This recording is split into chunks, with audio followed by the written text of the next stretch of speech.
Good morning friends, स्वागत है आपका आपके अपने YouTube channel study with Ravi Thakur पर। तो एक बार फिर से मैं लेके आ गया हूँ आपके लिए इडियम्स और फ्रेजेस का पार्ट 63। तो अगर आपने इससे पहले वाले पार्ट जो मैंने बना दिए हैं, आपने नहीं देखे हैं तो आप प्लेलिस्ट में जाके उसको चेक कर सकते हैं, देख सकते हैं। और जितने भी मैंने पार्ट बनाए हैं पार्ट 62 तक, उसकी सारी पीडीएफ आपको मेरे टेलीग्राम ग्रुप पे मिल जाएगी। मेरे टेलीग्राम ग्रुप का नाम है स्टडी विद रवि ठाकुर। तो इस डॉक्यूमेंट की पीडीएफ और साथ में जो प्रीवियसली मैंने बना चुका हूं मैं 62 पार्ट तक, उसकी सारी पीडीएफ आपको टेलीग्राम ग्रुप पे ही मिल जाएगी। और टेलीग्राम ग्रुप का लिंक मैं इसी वीडियो के डिस्क्रिप्शन बॉक्स में भी डाल दूंगा, तो आप इसी वीडियो के डिस्क्रिप्शन बॉक्स में जाकर मेरे टेलीग्राम ग्रुप के लिंक को एक्सेस कर पाएंगे। तो चलिए शुरुआत करते हैं इडियम्स और फ्रेजेस का पार्ट 63। तो पहला इडियम है अ storm in a tea cup. माफ कीजिएगा, स्पेस थोड़ा सा नहीं दिया गया है, समझ लीजिएगा। टी कप है, अ storm in a tea cup.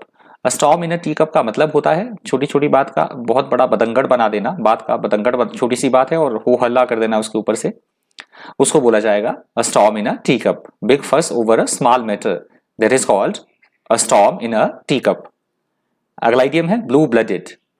Blue blooded, blue blooded का मतलब होता है कुलीन वर्ग से होना, अच्छे घराने से होना, उसको बोला जाएगा blue blooded. Of noble birth, तो उसको इडियम में बोला जाता है ब्लू ब्लडेड। अच्छे घराने का होना, कुलीन वर्ग का होना, उसको बोला जाएगा ब्लू ब्लडेड। नेक्स्ट इडियम है do a roaring trade. Do a roaring trade. Do a roaring trade का मतलब होता है माल का धड़ाधड़ तरीके से बेचना, किसी भी सामान को, किसी भी माल को धड़ाधड़ माल बेच देना, या बहुत ज्यादा सक्सेसफुल होना, बहुत ज्यादा सक्सेस एकदम हाथ में लग जाना, उसको बोला जाएगा do a roaring trade. Highly successful, that is called do a roaring trade. अगला इडियम है keep body and soul together. Keep body and soul together. Keep body and soul together का मतलब होता है किसी तरह से आजीविका चलाना, अपनी गुजर बसर करना, मतलब किसी तरह से सरवाइव करना अपने आप को, उसको बोला जाएगा keep body and soul together, to have just enough to sustain, that is called keep body and soul together. Next idiom है will o' the wisp।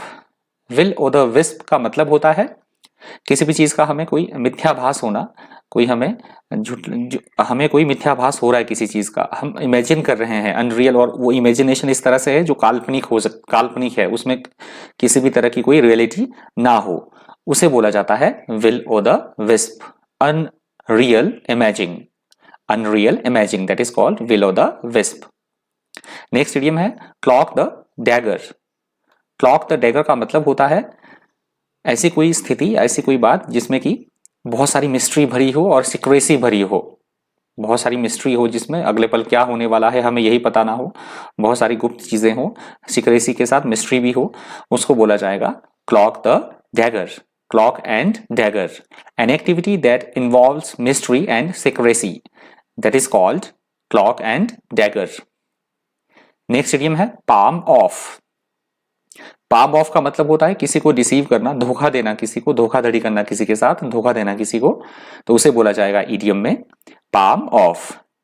To dispose of with the intent to deceive, that is called palm off. Next idiom है from stem to stern. From stem to stern. From stem to stern का मतलब होता है एक जहाज है, उसका हम बात कर रहे हैं, उसके अगले भाग से पिछले भाग तक की बात कर रहे हैं, तो उस कंटेक्स्ट में इस इडियम का यूज होता है from stem to stern. All the way from the front of a ship to the back. जो जहाज है उसके आगे से लेके पीछे तक के भाग की बात करने के लिए कहा जाएगा फ्रॉम स्टेम टू स्टर्न। अगला इडियम है over egg the pudding. Over egg the pudding का मतलब होता है किसी भी बात को हम गलत साबित कर रहे हैं या हम सही साबित कर रहे हैं, उसके बारे में उसको सही या गलत साबित करने के लिए व्यर्थ की बातें शेखिया बघाड़ते रहना, व्यर्थ विवरण देते रहना जिसकी जरूरत ही ना हो, जो अननेसेसरी डिटेल्स हो वो देते रहना या उसकी बात करना, तो उसे बोला जाएगा over egg the pudding. Add unnecessary details to make something seems better or worse, that is called over at the pudding। और इस पार्ट 63 का लास्ट इडियम है turn over a new leaf. Turn over a new leaf.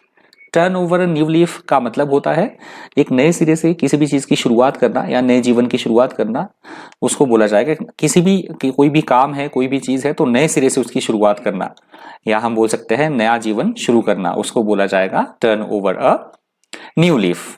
Change one's behaviour for the better, that is called turn over a new leaf. तो ये इस part 63 का last idiom था। यदि आपको वीडियो हेल्पफुल लगा हो, इन्फॉर्मेटिव लगा हो, तो प्लीज वीडियो को लाइक कर दीजिएगा, और अगर हो सके तो ज्यादा से ज्यादा वीडियो को शेयर भी कर दीजिएगा। और अगर आप मेरे चैनल पर पहली बार विजिट कर रहे हैं तो चैनल को सब्सक्राइब करना और साथ में बेल आइकन प्रेस करना बिल्कुल भी मत भूलिएगा, जिससे कि जब भी मैं कोई नई वीडियो अपलोड करूंगा तो उसकी नोटिफिकेशन आपको टाइम टू टाइम मिलती रहे। तो इस पार्ट में इतना ही, मिलते हैं नेक्स्ट पार्ट के साथ। Thank you, thanks for watching.